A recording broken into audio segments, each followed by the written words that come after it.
Thank you, everyone. Good morning or good afternoon, depending on where you're calling in from today. My name is Ryan Monello.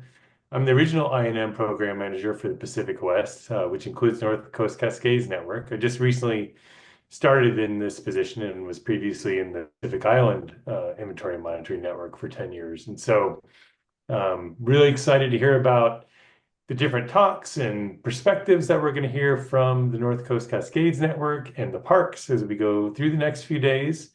And today, following those great talks we just had by Brent and Andy and the welcome by Sula, we're going to have a roundtable where we can discuss things from a real variety of perspectives. We have a panel of participants that I think have a really great diversity, both in terms of what they've done, but also how long they've been with the Park Service.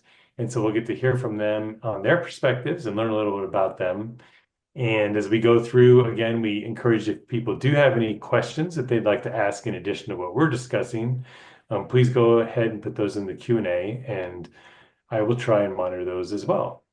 So to start off with, I think we would like to just do a brief introduction with everyone, just to get to know each of the panel members.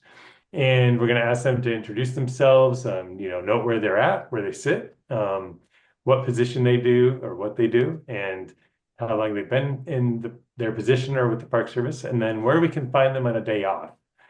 So we'll just go in some reverse alphabetical order here. And so, Lissa, if you wouldn't mind kicking us off with introductions.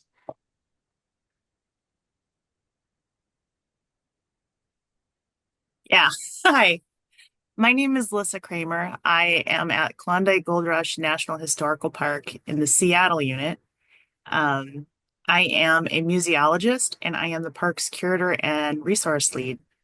I have been with the Park Service for about 7 years cumulatively, a couple of different positions. And let's see, on my day off, I'm probably in the woods. I like foraging, spending a lot of time out there. Thanks, Lissa. Did you say foraging? I did. That's awesome. Thanks. Let's see. Next up is Meagan. Hello, I'm Meagan Huff. I'm the museum curator at Fort Vancouver National Historic Site, and I sit in Vancouver, Washington, just across the river from Portland, Oregon. And I've been working in museum roles in the National Park Service for 15 years. I've been the curator for about a year and a half. On my day off, I am probably hanging out with my daughter, who is 10, is one of my favorite people in the world. And, we do a little shopping, do a little coffee break, a little pastry here and there for us. Awesome. Thanks, Meagan. Kayla? Good morning, everyone. My name is Kayla Fermin. I'm the Natural Resource and GIS Program Manager at Lewis and Clark National Historical Park. I started with NPS as a Mosaics and Science intern back in 2017. And on my day off, or most days, you can find me in the forest or on the beach trying to exhaust my very energetic dog. Thanks. Thanks, Kayla. Sara? Hello, everybody. My name is Sara Dolan. I'm the Integrated Resources Stewardship Program Manager here at San Juan Island National Historical Park and Eby's Landing National Historical Reserve. I'm located on San Juan Island here, so that's an island archipelago that's off of Washington State, and I can see Canada from across the way. I have been working for the Park Service for over 17 years, and I've bounced around. I was in Hawaii on the Big Island, California, and now I have found myself back on a small island here on San Juan Island.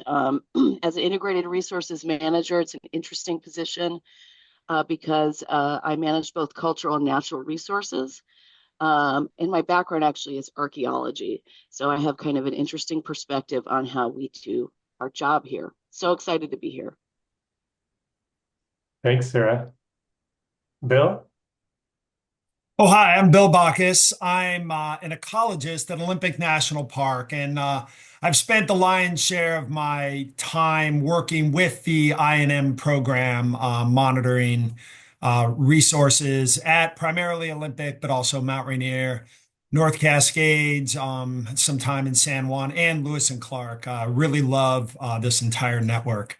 Um, Amazingly for me, I just added up the numbers. This will be my 40th field season working here at the park. And if you love what you do, it really goes by fast. So I'm just really amazed to have had such a wonderful time here. And when I'm not doing this, I'm usually trying to ski, hike, or mountain bike and be out there in this beautiful place. So thanks everyone for joining. Thanks, Bill. And Hugh.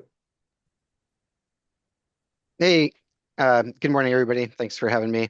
Apologize, I'm having some video difficulties here, clicking a lot of buttons and not showing up. But maybe I'll find like a cat avatar that I can throw up there here at some point. But yeah, my name is Hugh Anthony. I'm an aquatic ecologist at North Cascades National Park.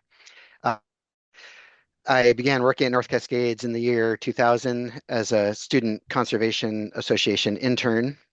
So that makes this my 25th field season with the park. I spent my entire career here. I've been with the fisheries program for the majority of this time, though I've also worked with the wildlife program. I've worked in some capacity with wildland fire, aviation, and search and rescue in the park as well. So yeah, thanks for having me. Thanks, Hugh. And thanks to everyone for being here. And I really also want to thank Hazel and Ishan, who are, of course, making this whole thing run. And I want to give a shout out to the artwork they did in the background there. I think it's so cool that there's like a remote camera and a tape measure and flagging. So that's pretty neat. Um, so we're going to start off with what is funny. It could be kind of considered like, oh, maybe this is going to be a real nice, easy question, but in some ways, maybe it's the hardest. And we'll go through the panelists, each one. We won't go through each one for every question. We have a subset, and then others might decide to chime in as well. But the first question here, which Bill, you'll be first up for, and then Lissa and Sara, is what drew you to work for the Park Service and what keeps you coming back? Oh, Bill, I think you're muted. I was muted. Thank you. Sorry about that. Yeah, I guess what drew me to the Park Service is I started just kind of on a whim. I had come to Olympic National Park as a visitor I grew up in the Bay Area of California, and I worked as I saw an opportunity to work as a volunteer backcountry ranger, and I was in a very popular high elevation area. Was really engaged, in that type of job, just talking to visitors, seeing the impacts that were taking place.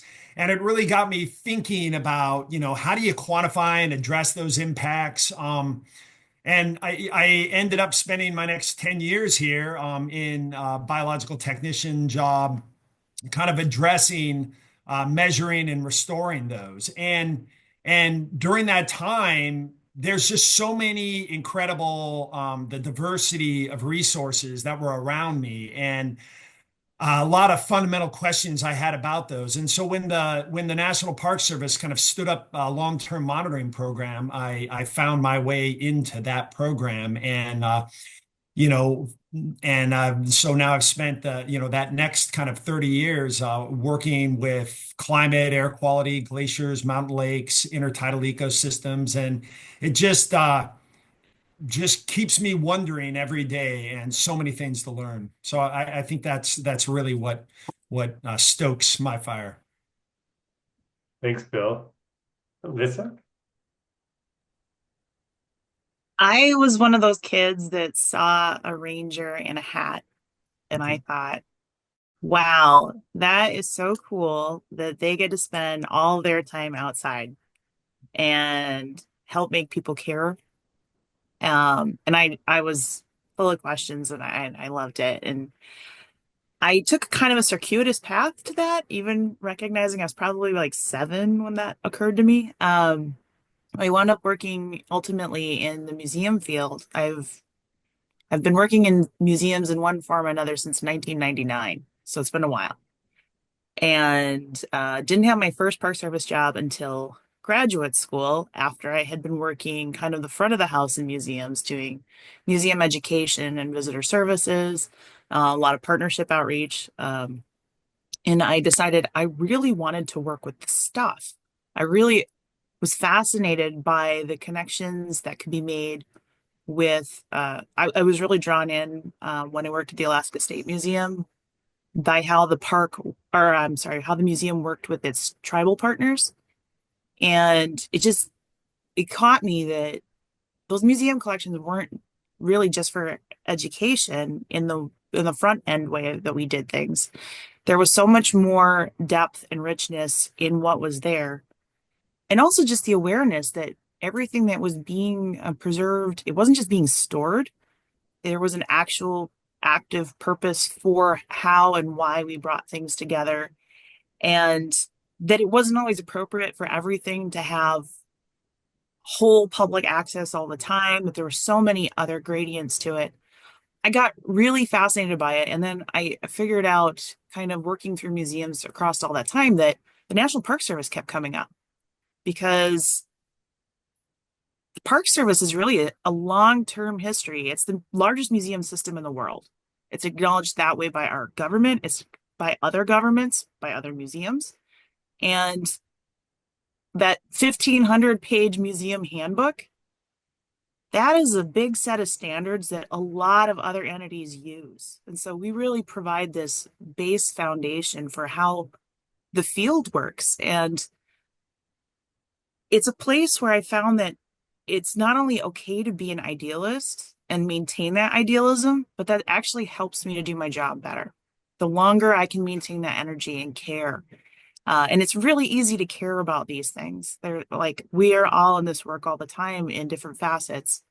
And kind of what keeps me engaged then is getting to work across disciplines. I love that part. I get to work with a lot of different scientists and experts when we process collections. And I get to work with really knowledgeable interpreters as they're making that available to the public. And I actually wound up getting really fascinated getting to work with facilities managers and maintenance crews when they are doing historic preservation work or they're doing trail work. And the data sets that we have and that we keep and preserve and clean up, those really help everybody in the park do the work. So if I am doing my job right, I am helping keep everybody engaged with that material culture that's there. So kind of long answer, but I love it. I love this work, and I'm really happy to have come back to the Park Service. Thanks, Lissa.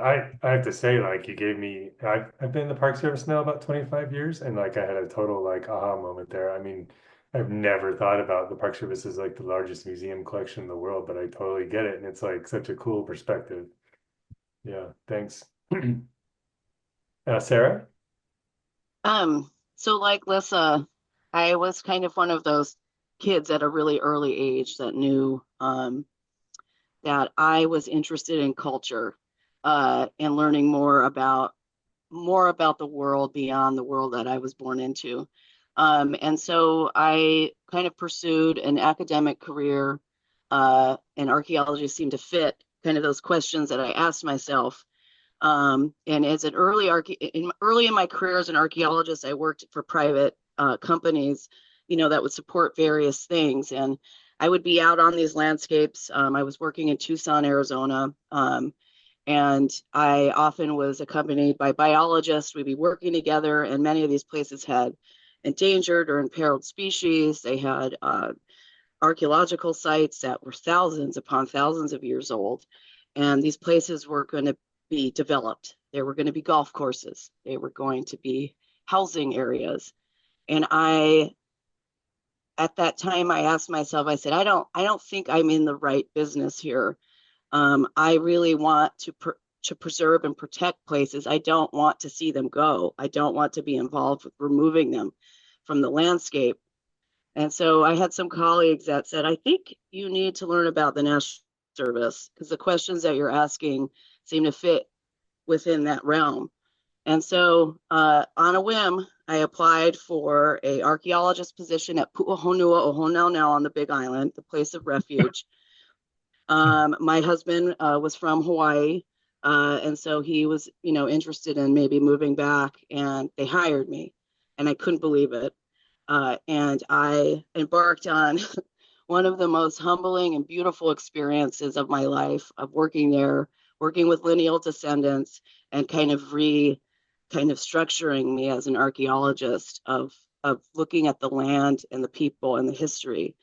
And it was really a profound experience there, and I loved every day of it. I think about it all the time. It's one of the best times of my life being there. But we were growing and moving, and I was able to get a position as an archaeologist at Yosemite, which also was equally amazing and rewarding. But I knew that I did best work in small spaces. So the islands called me back again, and I had this opportunity here to come to San Juan Island. And I've been here for 7 or 8 years. I can't even remember. 2018 I started. And it's just been an exceptional experience. And coming as an archaeologist, and then just what shaped me in Hawaii and Yosemite to look kind of broadly at the landscape, and also working with lineal descendants, working with tribes to kind of incorporate what I was being taught and bringing that into that. I think it kind of made me primed to be an integrated resources manager. And I enjoy that. I really do. I love working for the National Park Service. I love, protecting these special places. I love the public when they come and we can teach them and blow their mind with something that they weren't aware of. And that keeps me coming back, is all those things, and just also this amazing network of people here, especially the NCCN, that what a family we have. We all know each other. We all care for each other. And that keeps me coming back too, because I really respect and appreciate my coworkers, and we need each other and we help each other. So that's what we get when we work for the Park Service, a big old family.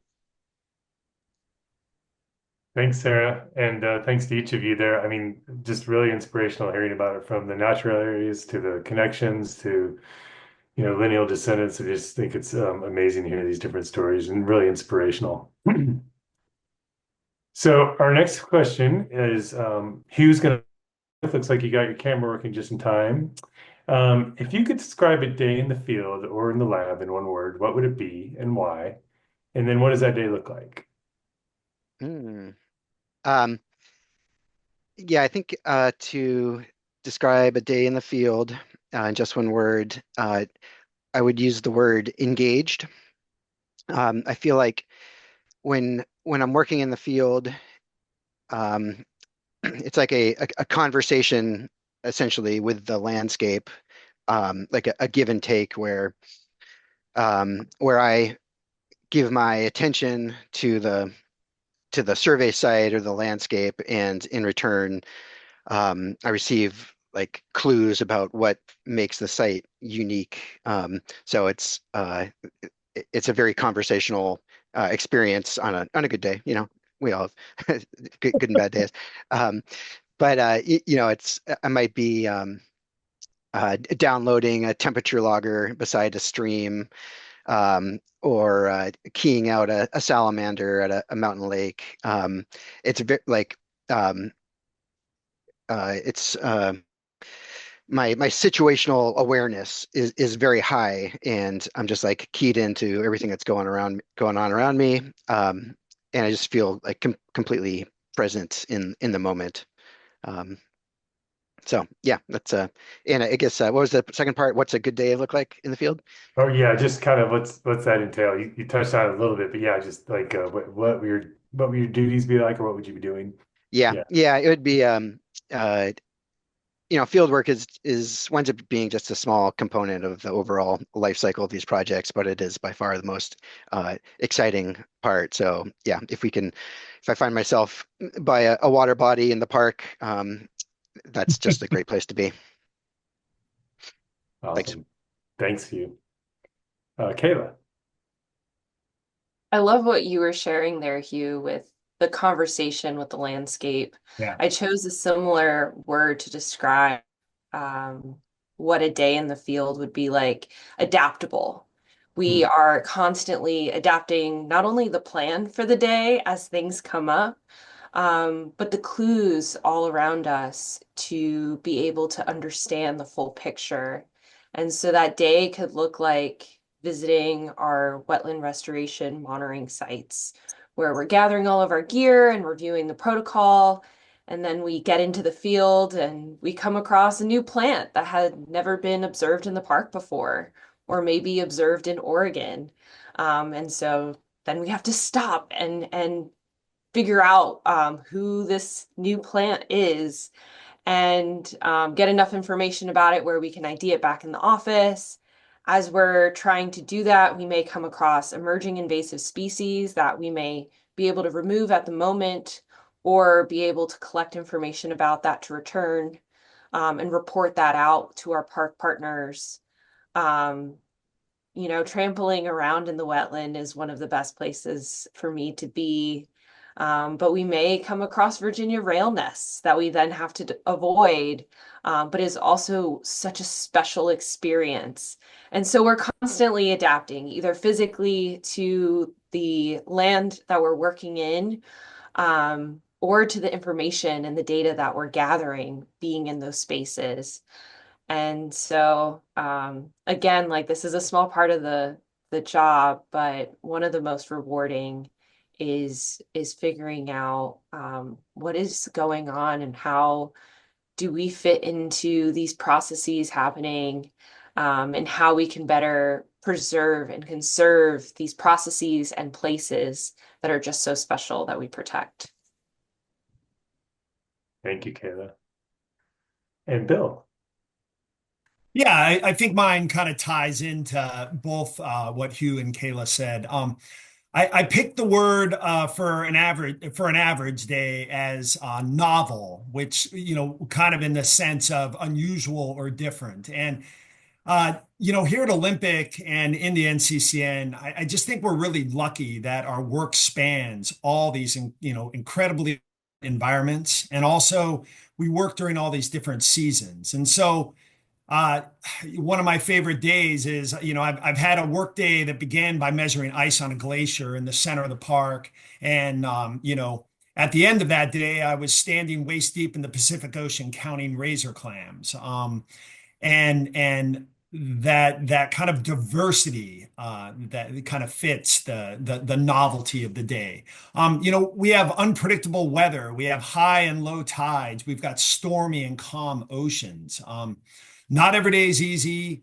Not every day is comfortable, and definitely not every day is the same. But we know it's different than yesterday, and it'll be different tomorrow. And so that's kind of why I chose novel. And I think that is also true with what we see out there. The intertidal where we work is an incredible spot, and there's always a new organism and a new nook and cranny.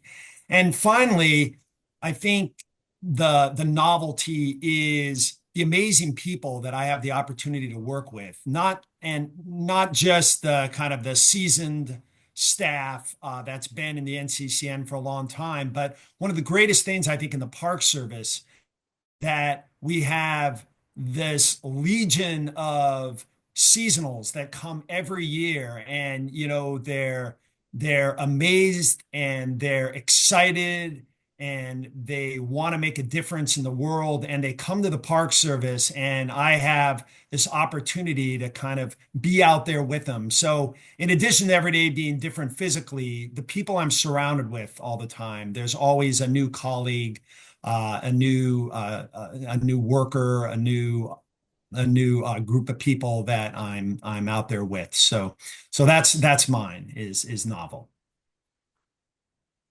Thanks, Bill. Well, y'all just brought me to from a mountain lake to a stream to a wetland to it's just, yeah, like intertidal areas. So thanks again. Next question is, what is one thing you think that people don't know about your work. And so, Lissa, you're first up on this one.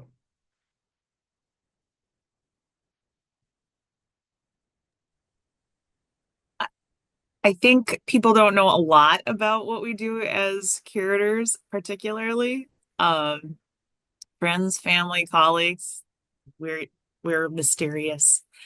Um, but I think a big thing is that we use science. I know Meagan and I are both on this panel today because we engage really often with it. The most obvious one is material science, conservation science. You know, when we're dealing with like the chemical and physical realities of humidity and temperature and a range of other factors that can affect how long you can preserve something and the work that we do to fend that off. But we also work with the social sciences in terms of thinking about how we provide access. We work often very closely with our interpretive partners in audience evaluation aspects and how they access collections. There's a good range of techniques that actually I was pretty excited to learn about. Again, going through grad school, we spent a lot of time working with statistics, learning R and SPSS. Let's see. I think there's also a lot of places where when we're processing collections, we will receive them from anthropologists, archaeologists, geologists, biologists, all the things that come into a collection, but it doesn't always come in a completed form. And so for us to make that information usable, we have to clean it up. And so it often means that we have to be really interdisciplinary in being able to work directly with scientists, and in some cases, really be specialists ourselves in what is the content you put into a database, because it's only as good as what you put in. You can't get it out. You can't really make use of it without that provenance, without the provenience in cases of locations and et cetera. It's really much less, if not entirely meaningless. So we are really engaged with scientific specialties on a regular basis. And as I said earlier, we're the keeper of data sets. So it's super important that the integrity of those data sets is maintained. And all of that comes down to the way that we do our work and being methodical. And so we sometimes can ask for a lot when we're receiving something, really, so that future generations and other researchers can continue to build on these great, if specimens are being collected or archaeological pieces are being collected, if whatever kinds of artifacts are being brought into a collection, it might be brought in through one particular study that's being done. But once it's collected, it's usable for so many other future studies that we don't even know about. Existing data sets are a really amazing area of museum collections management. And I would say too that in terms of science, like we're always learning. If you are drawn to museum work and you're working, especially in the back end, you have to constantly be learning in different areas. I know I started doing an ethnobotany program because I was managing a herbarium. And while I transfer parks to one that doesn't have a herbarium, I'm still learning that ethnobotany, which will be useful to me again in other uses. So those are things that I think are not widely known, but we're pretty actively engaged with different kinds of sciences all the time. Thanks, Lissa. Kayla? At Lewis and Clark National Historical Park, we have 6 units in both Oregon and Washington, and thus we have to collaborate really closely with state parks and other partners in both states to manage the incredible landscapes we protect. I think because we're a small park with a partnership of so many amazing large parks, sometimes folks may forget that we do have old growth forest stands in our park boundaries. We have rare plant communities like Sitka spruce swamps, tidal wetlands. We restore coastal prairies and other habitats. And because the foundation of the park is focused on the landscape encountered by the Lewis and Clark expedition in 1805, a big part of our work is to restore those landscapes that have been heavily altered and restore those ecological processes that may not have persisted because of the development of this place. And so that's one of the parts of my work that brings so much value, and I feel like I can make a really big impact.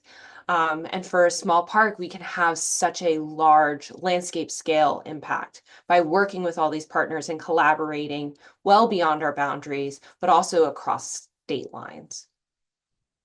Thanks. Thanks, Kayla. Hugh? Yeah, thanks. I think for my position as an aquatic ecologist, the what folks may not realize about the position is just all the things that go on in the background to make aquatic resource projects a success. And I'm just one person in North Cascades National Park, and we have all these staff members who work in the background in administration, in budget and environmental compliance, and there's just so much that goes around to support these projects, and it's extremely time consuming. The charismatic field work is just a small portion of a project, and there's a lot of time spent meeting with folks, doing data wrangling, environmental compliance, budgeting, hiring. So I think we don't work in a vacuum, and we have tremendous support from other programs and divisions that maybe not quite as forward-facing or public-facing as the sciences are sometimes. So I guess that just a huge shout out to the support staff for our park service units. Thanks, Hugh. And Meagan? Right. So I would say something that most people might not know about our work, although hopefully some do, is just the importance of museum collections, which of course Lissa has already touched on, and also how these collections are continuously used by researchers at the park. At Fort Vancouver, we're a smallish park, but we have a large collection. We have about 2.5 million artifacts, and about 2 million of those are archaeological. So we get about 30 to 40 research requests per year. And a lot of those researchers are looking to work with our archaeological collections. I have a little story I'll tell you, but I'll make it brief. From a researcher I was working with last week who was wanting to come in and work with a collection that comes from an Indigenous village site north of our park. And this collection is actually owned by the Fish and Wildlife Service, but we curated on their behalf. Maybe something some other folks don't know about us too is that we provide these services for our other agencies because the National Park Service does museum curation, and that's helpful for other collections to have, or other agencies that have collections. So this researcher was actually part of the original excavation, which was in the 90s. So about 30 years ago, she wanted to relocate her, like the most interesting artifact that she found in that field season. And she was going to do a presentation on it this spring. And I was able to reunite her with her field notebook from that long ago, and she was able to see her original notes on it. And she was able to do a 3D scan of the arts that she was looking for. There's a long process that goes into that. We consult, in that case, for that collection with the Fish and Wildlife Service. We also go through a review process with the consulting tribes for that site so that everyone has a chance to review research designs and proposals and provide feedback. But that's something that I love about this work is that the collections, people picture them in a box, in a closet, on a shelf, in a room, and it's not like that all the time. There's a lot of getting stuff out, looking at stuff, and contributing to our greater knowledge of material culture. Thank you, Meagan. The next question is there an ongoing study or a study that's coming up or project at a park that you work at that you're excited about, and what do you hope to learn from it? Bill. Yeah, I think for me, I was thinking about what we've got coming up, and one of the resources that I'm involved in studying is mountain lakes. Hugh mentioned that as well, and Hugh does that at North Cascades.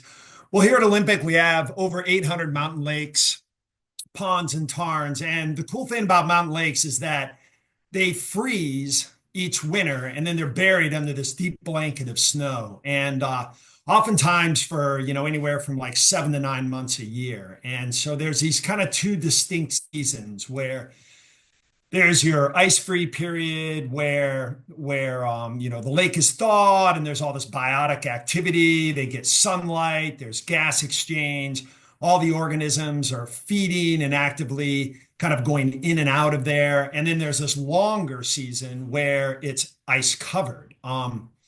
And we've been studying a small subset of these lakes for nearly 2 decades now, and we've really learned a lot of amazing things about them. But this winter, our group has a chance to we've joined up with an NSF funded winter limnology consortium that's studying what lakes are like and what's going on in these lakes while they're buried under ice and snow. And there's so many processes that we really don't understand. But what we do know is that things are changing, and that period of ice cover is becoming shorter and shorter over time. So it's going to provide a really neat opportunity. We're going to go over to Mount Rainier and kind of dig through the snow and down through the ice and into the lake and see what's going on. So I'm really excited about that. Cool. Thanks, Bill. Meagan? Yeah, I'll put a plug in for another researcher at Fort Vancouver who's doing a presentation tomorrow on her work here with the collection. It's Dr. Allison Carter, and we've been working with her to do this elemental analysis of glass beads in our collection. Last year we're sending batches of beads from our type collection to the Field Museum in Chicago, where they were using science magic to zap the beads. Allison will talk more about it later with better words tomorrow. But it's a really interesting project. We're trying to learn more about beads in the fur trade and where they came from. We have historical documentation, but now we're adding scientific data to that. And I think that's really cool. So check it out tomorrow. Thanks, Meagan. Look forward to that. And Sara? Yeah. Again, Brent kind of keyed in on the partnerships. And so as a small park, it's myself and my biologist, Claire. So in order to do work, we really have to lean in on partnerships. So we have partnerships internally with the NPS, but also with our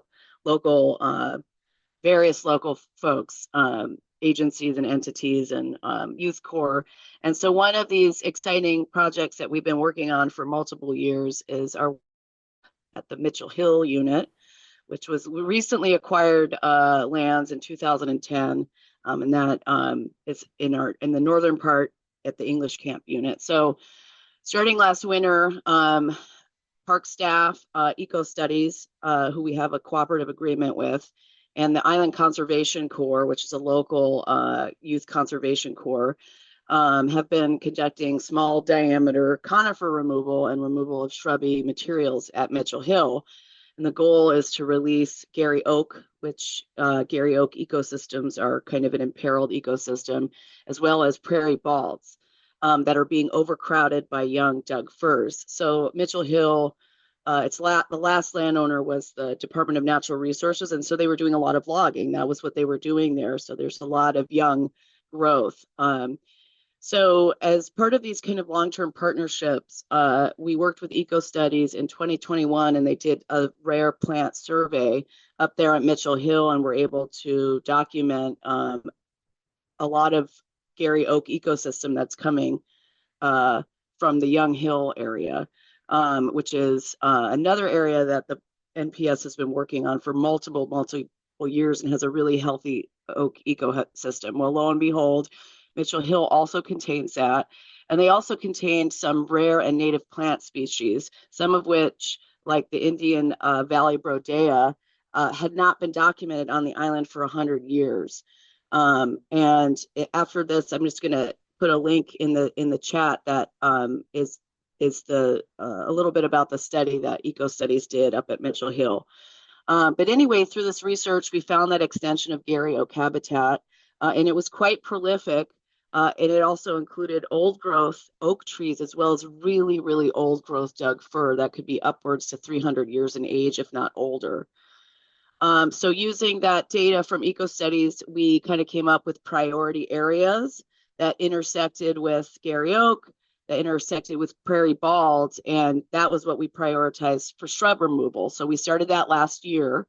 So that began in February in 2024, and we do the work before the spring so that we can protect the growing plants underneath and not cause impacts to those, because we know that we have those rare plants.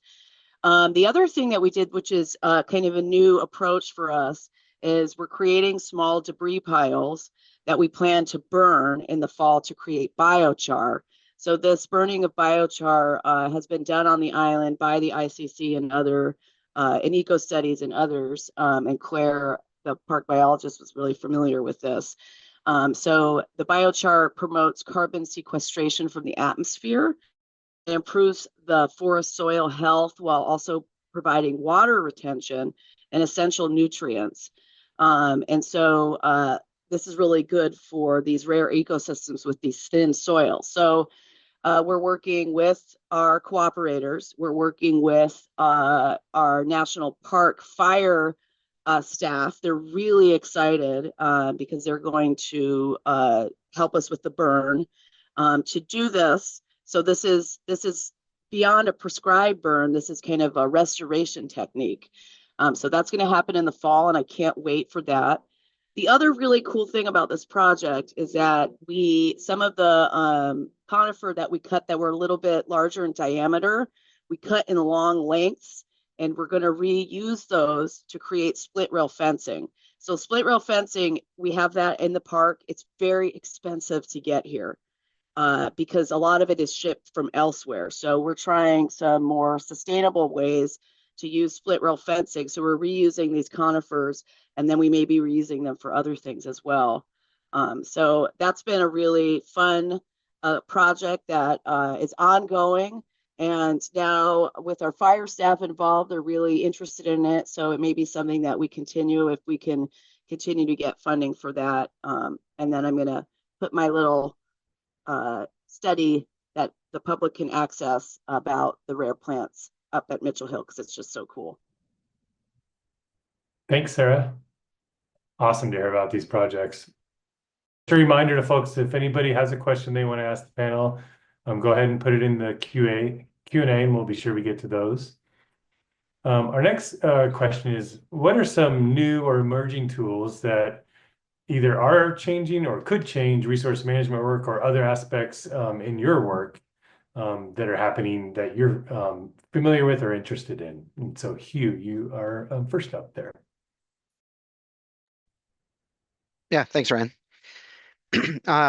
So new technology that we've been employing in the past 10 years, the technique that really comes to mind is environmental DNA sampling, also known as eDNA.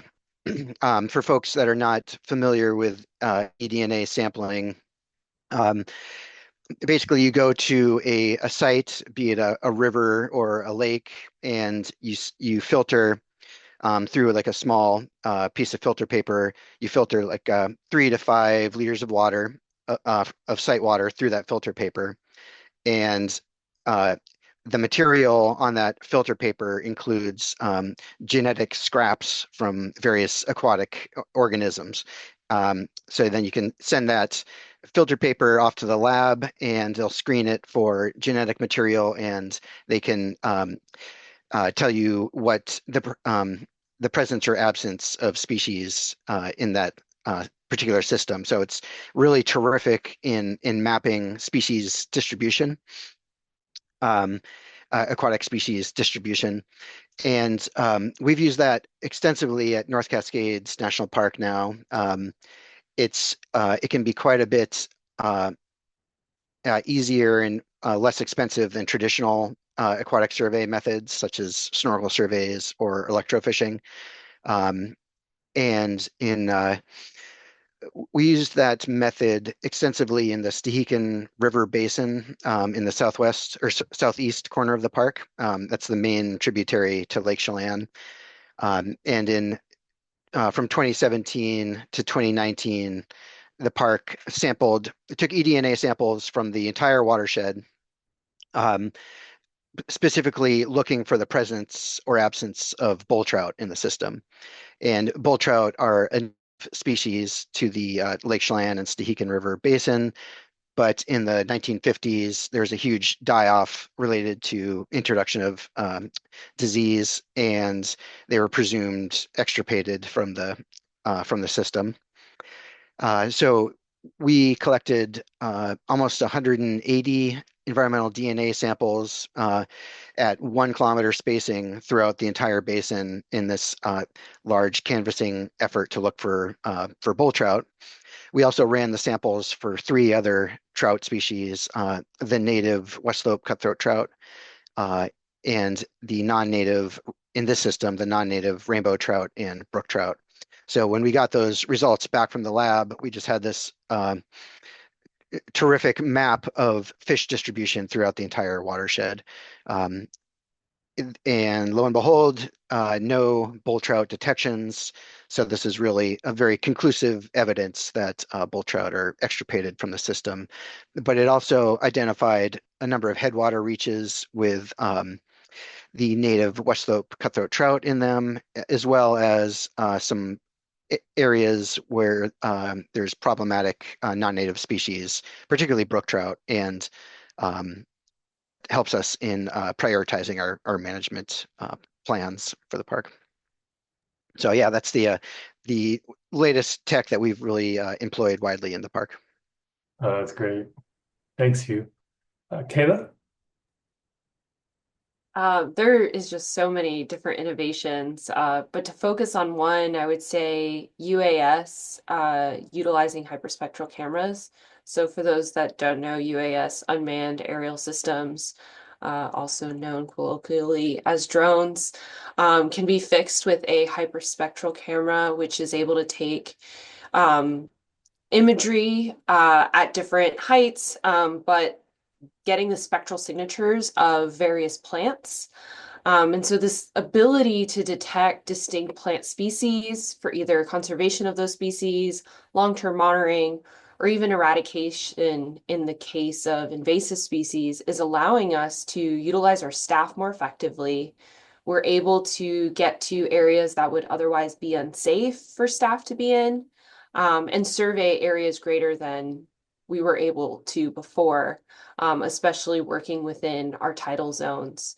So at the park, we've partnered with local organizations to conduct watershed scale surveys using UAS to identify aquatic plant species, specifically invasive plants such as yellow flag iris and purple loosestrife.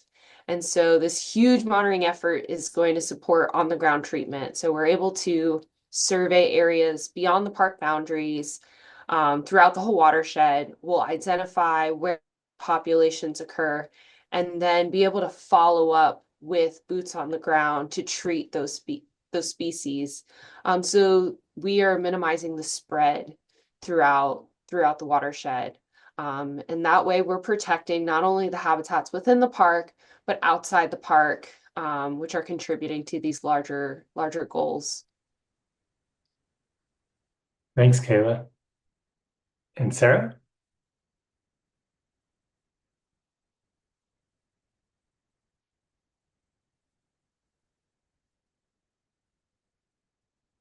Sara, you're on mute, so I think.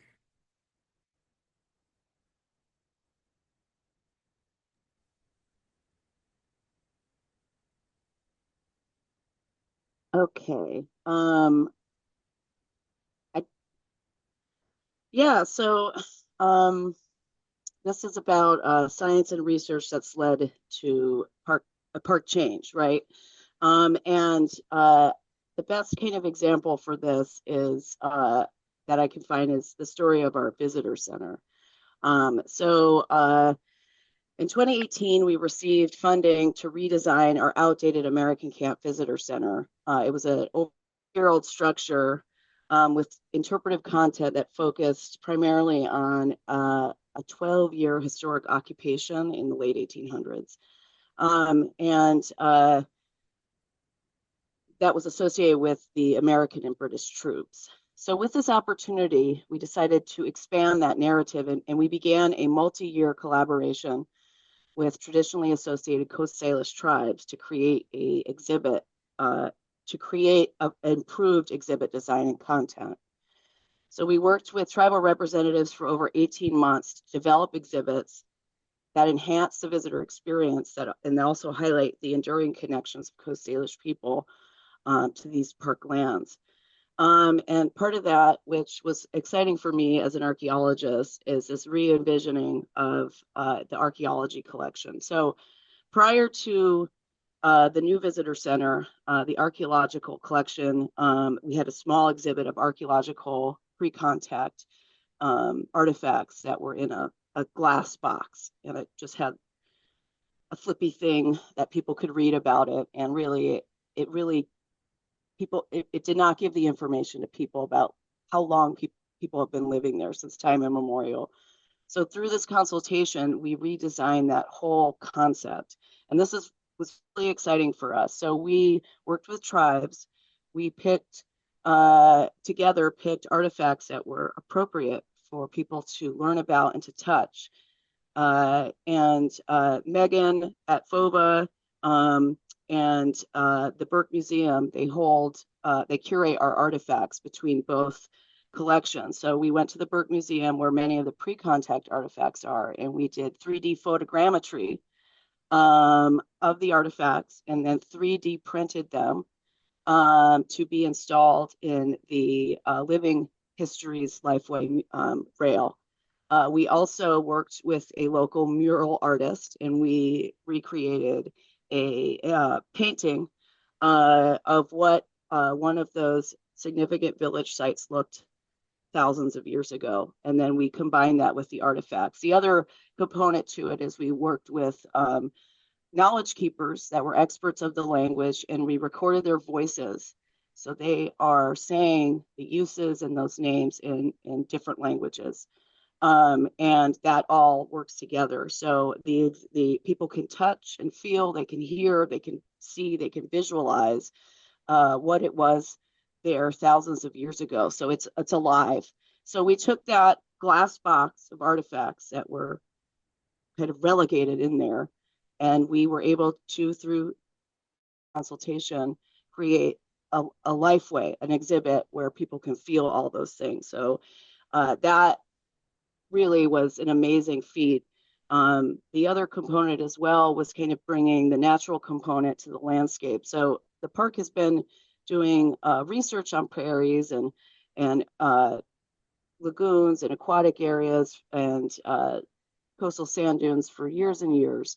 And so we were able to lean on some of that research and bring the exhibits to the outdoors. So this included creating kind of these interesting areas that are representative of natural landscapes. So we have kind of a prairie area, we have a forested zone, we have an area that has a lot of fruit species that you could eat, and areas that have like aquatic species. So we worked with kind of some of our local growers on the island, like the Salish Seeds and the Land Bank and the Pacific Rim Institute, and we were able to get locally grown species brought in plants, bulbs, and seeds. And we worked again, these partnerships that we have with Youth Corps to do planting. So on the exterior of the visitor center, all around, people are there experiencing the plants and what they would be like in the prairies, absent of a lot of these non-native species that were introduced with historic farming methods. So these native grasses, these native forbs, camas, all these other things that people can experience. So that visitor center really gave us an opportunity to work with lots of different partners and create kind of a really amazing experience for people coming to the island. And you can have that internally inside, but you can also come outside and feel that, and then immediately get on the trail and walk out to those beautiful places, and as a public visitor, be armed with that great information so that you too can help preserve and protect. Thanks, Sara. And I totally caught on you I caught on you ahead of time. So sorry if I threw you for a loop there, but I'm really glad we actually got your answer there because I think that was a really valuable story to hear before we end up wrapping up here. So thanks. So we're going to go ahead to our last question here for wrap up mode, and just in the interest of time. And so this question, time when your work gave you hope. And so Sara is up first on that again. I kind of discussed this before about kind of this family that we have here. Again, small park, I really rely on the help from our partners. So that's both, our park partners that we have agreements and contracts with, but really the partners here in the NCCN have just been amazing. That gives me hope. There are times where we're like, we need help. For me, I'm an archaeologist, so the expertise of certain things, I have to call in upon other experts, and all of the partners in the NCCN are so willing to come in anytime, any place, and help us, and that is hopeful. Like the amazing talent and the amazing knowledge that we have here, it fills me with hope because everybody's so passionate about it in different ways. And so even in dark times, just getting together with my local, my network people and having conversations, whether in person, which I prefer, or over Zoom or other platforms, they give me hope. So you all give me hope. And so do our many other partners that we collaborate on this little tiny island. We really need the help of many people, and some of these folks presenting are people that help us and that give me hope. Thank you, Sara. Meagan? Gosh, I love what Sara just said. And I put in the chat, American Camp Visitor Center is fantastic. Highly recommend it. And really just kind of piggybacking on what she said, having this network is amazing. When I looked at this question about a time when your work gave you hope, I was like, every single day, like, I love this work. I think that public service is the work of the American experience or the American experiment. We're all trying to create a more perfect union by taking care of these national parks and these resources that I feel a personal relationship with, the resources that I care for. But I also see myself as one in a long line of stewards. And my work help all of our work together, inspiring the American public to care about these things too. And seeing the moments when that really works is incredibly hopeful. And I love what we do. I think it's a calling. Thank you. Thank you, Meagan. And Bill?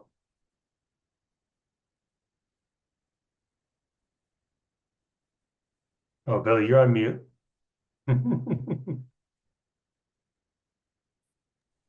Last thing we needed when we're trying to close up here, but about that. What I was going to say is just I struggle with hope sometimes. Because I study these things like glaciers, which our work has predicted. These glaciers are going to mostly disappear by the end of the century.